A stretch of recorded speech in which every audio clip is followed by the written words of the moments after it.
দীপাকে যখন অলি বেশ অনেকটি অপমান করতে থাকে ঠিক তখনই যেন পাশে দাঁড়িয়ে থাকা সূর্য এগুলো কোনোভাবে মেনে নিতে না পারার কারণে যেন অলিকে এসে বেশ একটি থাপ্পড় মেরে বসে এবং বিভিন্ন ধরনের কথা শোনাতে থাকে অলিকে তার বাবা সূর্য।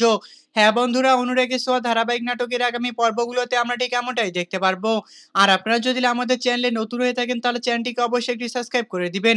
আমরা এই বিষয়ে শুরুতে দেখতে পারবো যে দীপা যখন আবার চারুর সঙ্গে দেখা করার জন্য হাসপাতালের মধ্যে চলে যায় ঠিক তখনই যেন সেখানে গিয়ে সেই দীপা দেখতে পারে যে এখানে তো চারুর সঙ্গে আরো বেশ অনেক দুজন রয়েছে।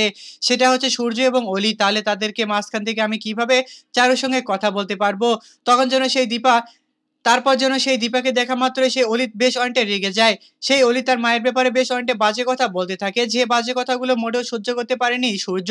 যার কারণে তো দৌড়ে চলে আসে অলির কাছে এবং তার বাবা সূর্য তাকে একটি থাপ্পড় মেরে বসে।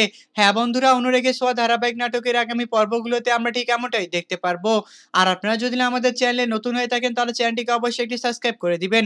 আর আজকের এই এপিসোডটি আপনাদের কাছে কেমন লেগেছে তা অবশ্যই আমাদেরকে কমেন্ট করে জানাতে একদমই ভুলবেন না। ধন্যবাদ।